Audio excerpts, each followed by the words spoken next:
సంఘం అంటే అన్నిటిని విడిచిపెట్టి నా దగ్గరకు వచ్చావు కదా, నన్ను నమ్ముకున్నావు కదా, నన్ను నమ్ముకున్న తర్వాత మళ్ళీ అవన్నీ కావాలని నువ్వు ఎందుకు కోరుకుంటున్నావు?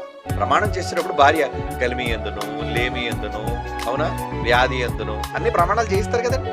మరి ప్రమాణం చేయించినప్పుడు భర్త బాగున్నప్పుడు భర్త దగ్గర ఉండి రోగం పట్టిన తర్వాత మంచాన్ని పట్టాడు, భర్త ఒంట్లో బాగాలేదు చూసుకోవాలన్నప్పుడు నువ్వు పుట్టింటికి వెళ్ళిపోతే ఎలా?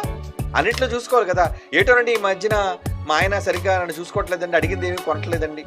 ఒక కంప్లైంట్. ఏంటా కంప్లైంట్? ఈ మధ్యన మా వారు ఏం కొనమన్నా ఇంట్లో కొనట్లేదండి. అది కంప్లైంటా?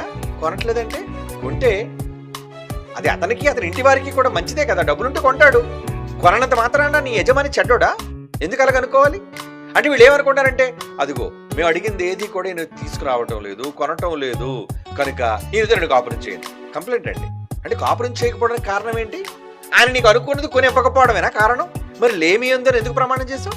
కలిమి ఎందు ఓకే, లేమి అంటే ఏంటి? అక్కడ ఏమి భర్త దగ్గర లేనప్పుడు కూడా నువ్వు ఆయనకి సహకారిగా ఉండాలి. కానీ నాకు ఇది కొనట్లేదు, అది కొనట్లేదు, ఇల్లు కొనలేదు, లేదా స్థలం కొనలేదు, పొలం కొనలేదు, బంగారం కొనలేదు, బట్టలు కొనలేదు అని కారణాలు చూపిస్తావా? ఇది కారణమేనా విడిపోవడానికి? ఇలాంటి లేరంటారా? ఏమమ్మా ఎందుకు నీ భర్తతో నీ సఖ్యత లేదు? ఏటోనండి ఈ మధ్య అసలు బుద్ధిగా మమ్మల్ని పట్టించుకోవడం మానేశారండి, పిల్లలు కానీ ఇంటిని కానీ పట్టించుకోవడం మానేశారండి, డబ్బులు ఏం చేస్తున్నాడో తెలియదండి అని అంటే అర్థం చేసుకోవడానికి ప్రయత్నించు. నిజంగా ఉండి ఇవ్వట్లేదా, లేదంటే లేమిలో ఉండి కొనలేకపోతున్నాడు, నువ్వు అర్థం చేసుకో. నిజంగా లేమిలో ఉండే చేస్తున్నాడు అనుకోండి, అప్పుడు నువ్వేం చేయాలి? పర్లేదులేండి, ఇప్పుడు ఉంటే ఏంటి, లేకపోతే ఏంటి, సర్దుకుపోతాను ఉన్నదాంతో అని అనాలి.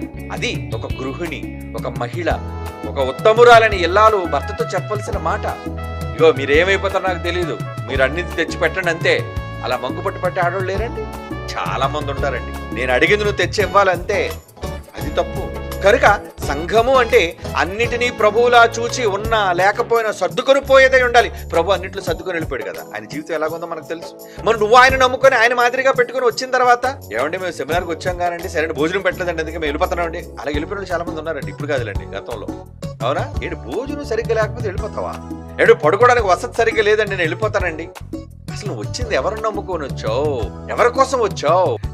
నువ్వు ఎవరినైతే నమ్ముకున్నావో యేసు ప్రభు, ఆయన పడుకోవడానికి అసలు ఏది లేదు, తలవాల్చడానికి చోటే లేదన్నాడు కదా. ఏమోనండి ఉండలేకపోతున్నాం అండి, ఇక్కడ చాలా ఇబ్బందిగా ఉందండి, చాలా కష్టంగా ఉందండి. ఎవరు మీరు? నులివెచ్చని స్వభావం.